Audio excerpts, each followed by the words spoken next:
And welcome into Poke the Bear, episode 236, presented by Prize Picks. Go use the promo code CLNS to get $100 cash back on your first deposit. We're also sponsored by Game Time Tickets. Use the promo code CLNS to get $20 off your first purchase. My name is Conor Ryan, and as you can see, we're going to roll with another solo pod today. Again, we're at this point of the off season.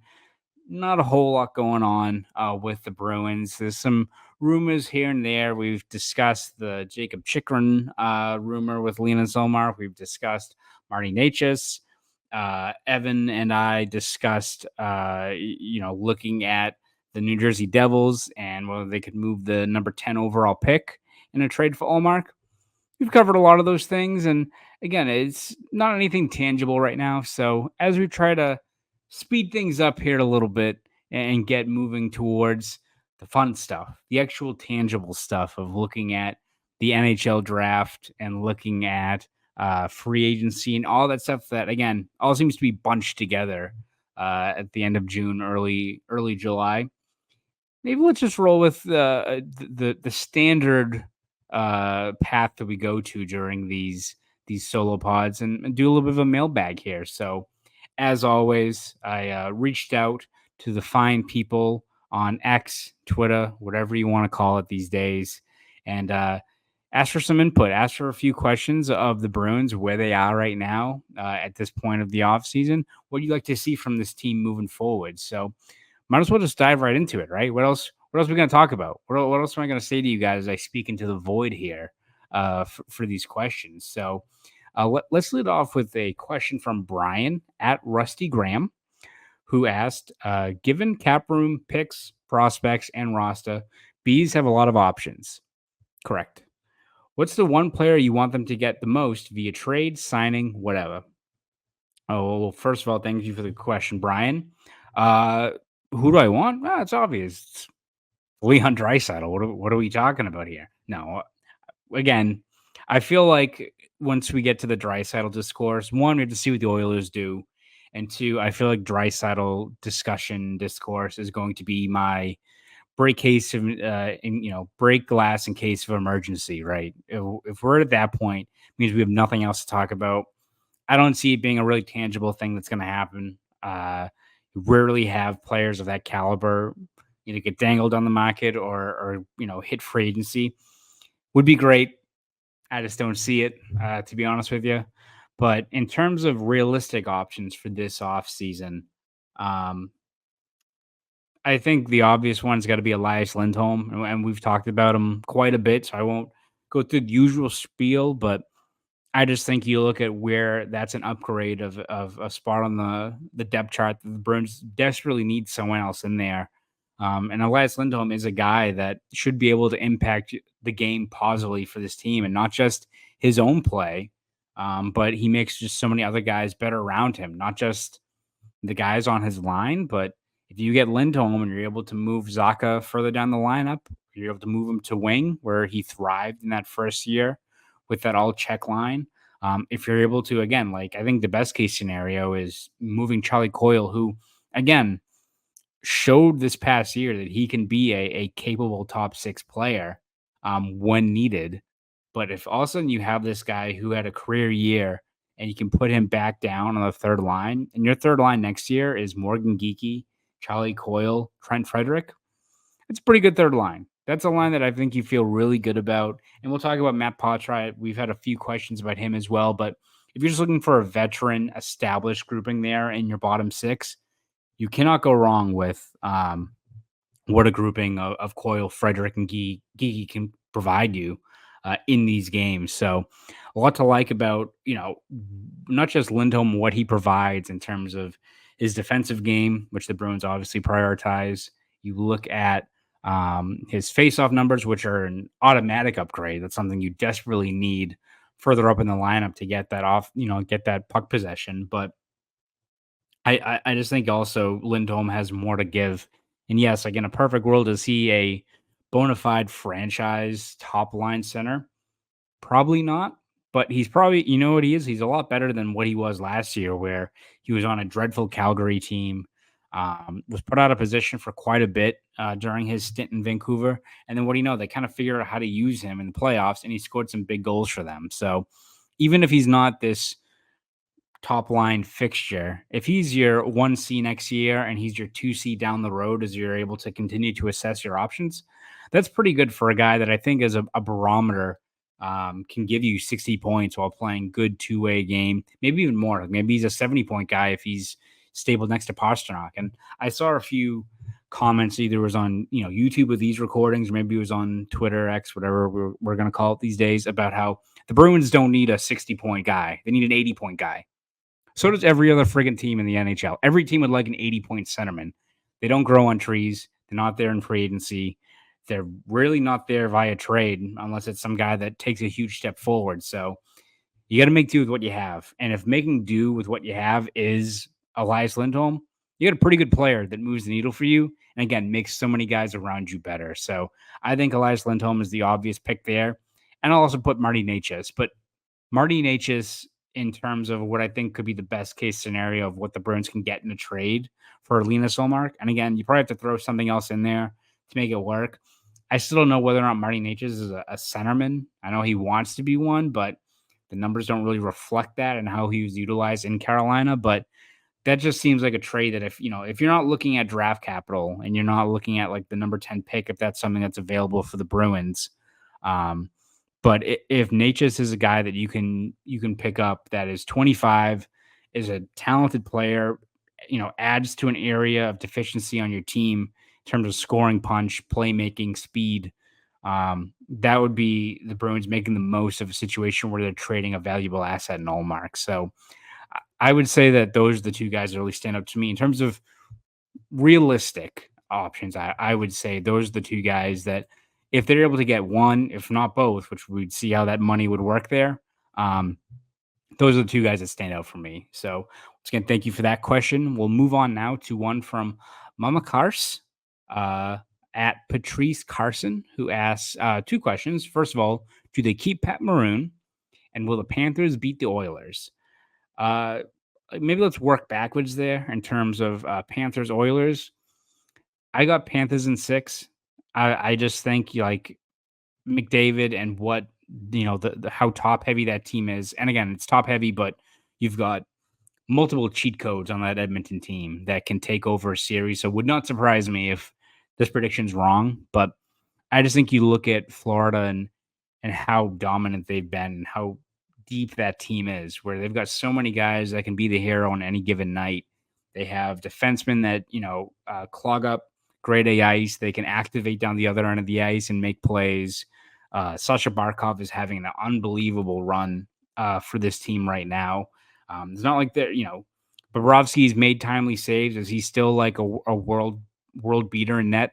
No, but you also have Stuart Skinner down the other end of the ice, so it's not really a complete mismatch there. And you give that edge to Bobrovsky in this series. And I just think when you look at just how Florida plays, how physical they are, how relentless they are on the forecheck, and again, when you have someone like McDavid that can just skate out of anything, maybe that's the perfect counter you need. Maybe it's the only team that can counter what Florida does when they're really effective on that forecheck. But I think for me, I'm still going to go Panthers. I still think they're the most complete team, team built for the playoffs, a team that has multiple guys that can take over any given night. Whereas you look at the Oilers, if they don't have McDavid or Draisaitl or even maybe Bouchard, especially this run, driving the engines for them, they're kind of stuck on the water. Whereas you look at what Barkov can do, what Kachuk and Verhaeghe and Bennett can do, what Anton Lundell can do, what Gustav Forsling or Brendan Montour. They have so many guys that any given night can really strike and shift the momentum of a game, of a series, of a championship run. So I'm going to go Panthers in 6. That's my prediction now. Would not be surprised if it's wrong, but I think it's going to be a really entertaining series of just how those two teams play, how McDavid does on the stage, and whether or not the Panthers can finally get over the hump this year after coming up short last year. So that's my prediction for the Stanley Cup final. As for Pat Maroon, it's interesting, right? Because I think you can make a case that the Bruins, if they're trying to save money and use, their cap space, effectively, if you tell me that next year the fourth line is some combination of, Beecher, Brazo is kind of the two fixtures there, and then Lauko, is it Trevor Kuntar? Is it a player like that?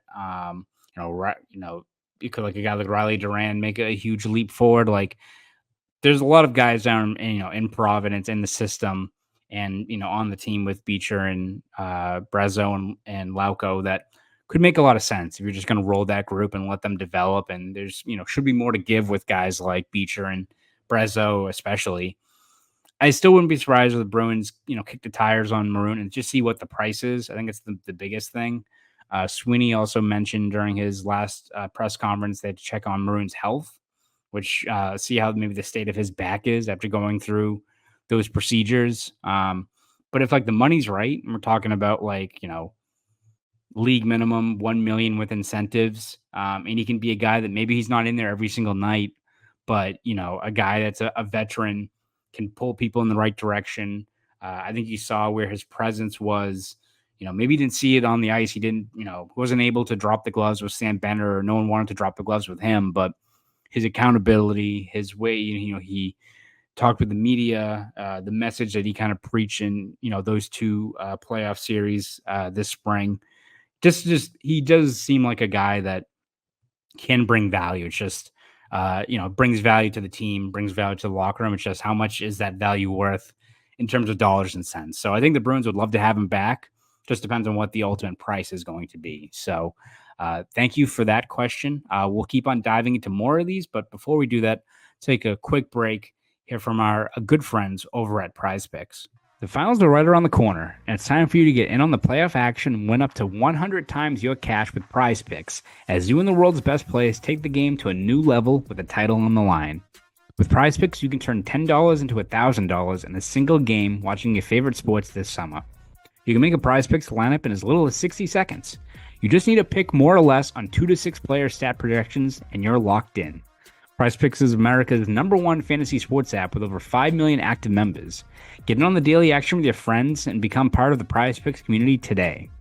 When the finals are over, hoops action doesn't stop on Prize Picks. Women's basketball is just getting started. With young stars like Caitlin Clark and Angel Reese looking to make names for themselves alongside greats like Brianna Stewart and Aja Wilson, you can win up to 100 times your cash watching them ball out. Quick withdrawals, easy gameplay, and a huge selection of players and stat types are what makes Prize Picks the #1 daily fantasy sports app. And with basketball season still in full swing, there's plenty of opportunity to participate in Prize Picks. This week on Prize Picks, I'm selecting Jaylen Brown for more than 25 points and Caitlin Clark for more than 3.5 3-pointers made.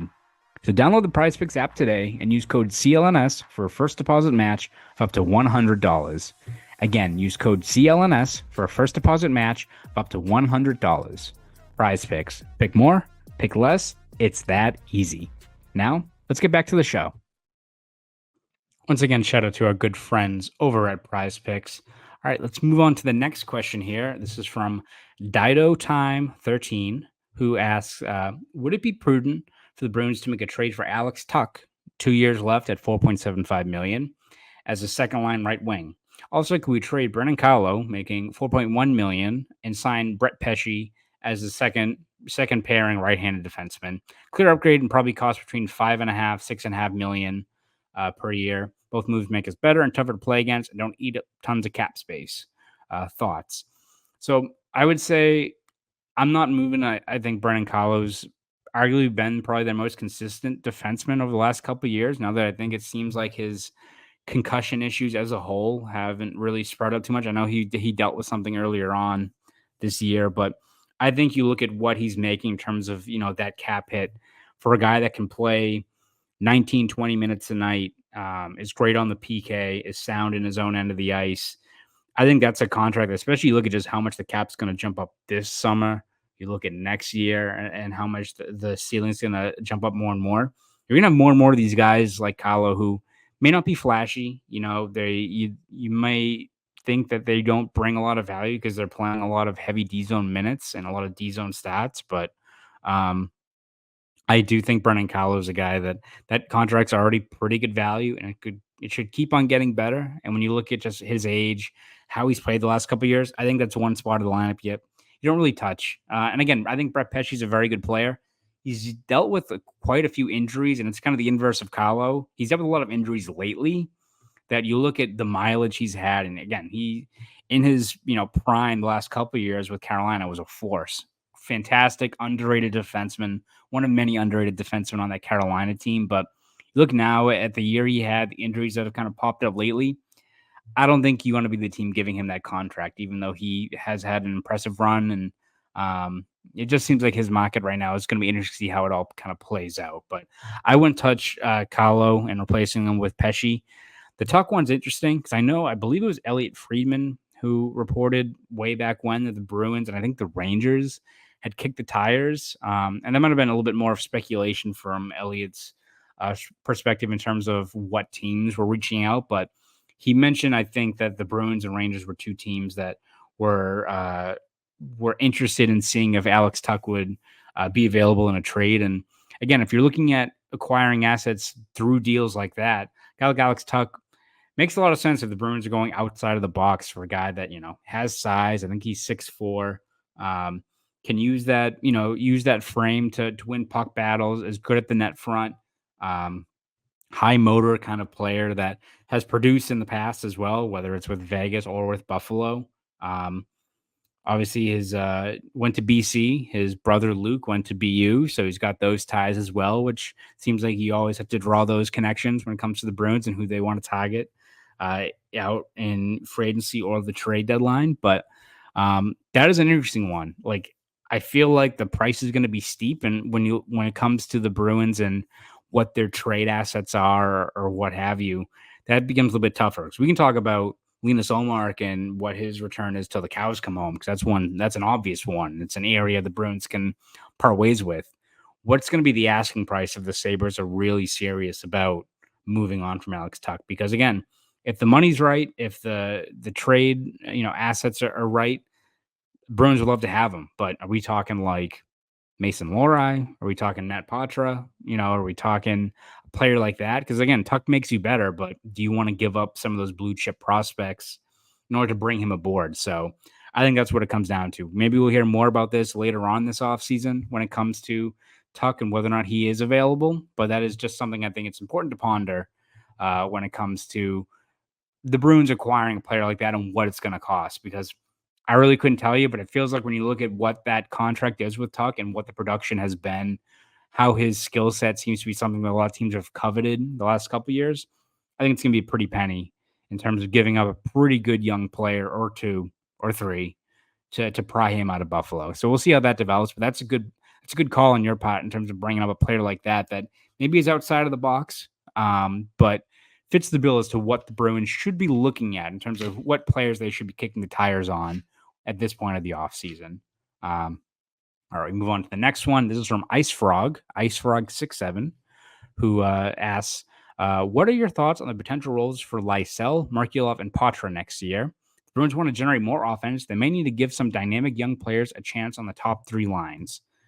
Great question.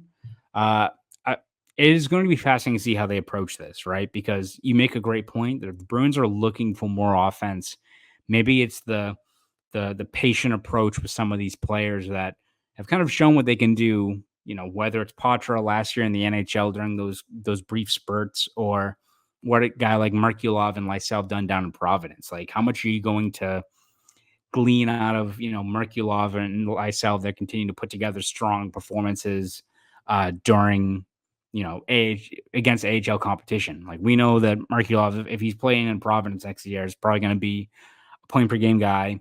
If Lysell's healthy, same thing. But, we saw last year where Merkulov gets called up and he's been playing 8-9 minutes a night. Like, I understand you don't want to throw him into the fire maybe, but what are you going to glean from a player, a playmaking option like Merkulov, if you're not focusing in on giving him some leeway to develop and thrive in those spots? So it's a great point. I could see, especially Patra's case, they give him some time to see if he can get his feet back under him down in Providence and string together some good play, get his confidence growing after suffering that shoulder injury and kind of going through those growing pains in the NHL. So I could see them giving him a little bit of leeway, and again, that can change if he lights things up during training camp of the preseason. But I think, regardless of what the Bruins do this offseason in terms of adding talent on the wing, anything like that, I think it would, do the Bruins well if they do give guys like Lysell and Merkulov just opportunities. That doesn't mean like if they don't show anything in preseason or camp to just give them 14 minutes a night. But if Lysell dominates in a couple of these games, if Merkulov strings together some games, carve out a spot for him. Like have them, again, like look at what Potter did last year, where it's like all the signs pointed to him going back down to junior, made it hard for the Bruins to keep him, away from the NHL team. Like, and again, some of that falls on Lysell and Merkulov. They need to perform in September and October when it comes to fighting for those minutes. But if they hold up their end, I think it would do the Bruins well to give them some leeway. That doesn't mean you staple them into the depth chart and they're playing, 50 games, even if the numbers aren't there. Like, the Bruins, one, already have a good enough team in place and should add more talent to this roster in the months ahead. That, like, if Lysell is we get to February and Lysell's played 50 something games and he's got 4 goals and 11 assists and he's not producing in a featured role, they're not going to keep him in that spot. But I do think it is important to give those guys, if they perform well this preseason, a little bit of a runway to see what they can do. Because, maybe even it's the case where it's, guys like Lysell and Merkulov, it's only natural. As much as we look at these athletes and think they're just so programmed to, go into every year with a clean slate and not think about last year and just accept their role. When you've been in Providence and the AHL for a couple of years and you've been productive and you don't get those minutes, it wears on you. Like, I'm sure if you give them a shot, like Lysell is probably like, I've done what I can in Providence. Let me show you what I can do at the next level. Like maybe you get something out of that as well. So it'll be really interesting to see how the Bruins do approach that with those younger players. But I do think it is something that you have to consider, especially if they perform well during preseason action. So that's definitely something to keep tabs on in the months ahead. Before we wrap this one up, let's take another quick break here from our good friends over at Game Time. Quick break to tell you about my good friends over at Game Time. I am very excited about the NBA playoffs, and what's awesome is here in Boston, Celtics fans make TD Garden the best atmosphere for a playoff game. Game Time is an authorized ticket marketplace of the NBA, which makes playoff tickets even faster and easier. Prices on the Game Time app actually go down the closer it gets to the tip-off. With killer last-minute deals, all-in prices, views from your seat, and their lowest price guarantee, Game Time takes the guesswork out of buying NBA tickets. Maybe it's the NBA playoffs, or it's the MLB regular season. Once the Celtics wrap up, which hopefully ends with a championship, Fenway Park is a great place to spend a summer day or night. Going from TD Garden playoffs to chill, exciting nights at Fenway Park is one of the best times of the year.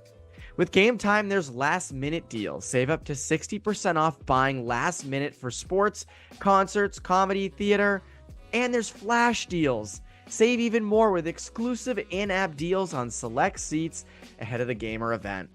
And there are zone deals. Save even more when you choose a section and let Game Time choose the seats. Take the guesswork out of buying NBA tickets with Game Time. So, download the Game Time app, create an account, and use code CLNS for $20 off your first purchase. Terms apply. Again, create an account and redeem code CLNS for $20 off. Download Game Time today.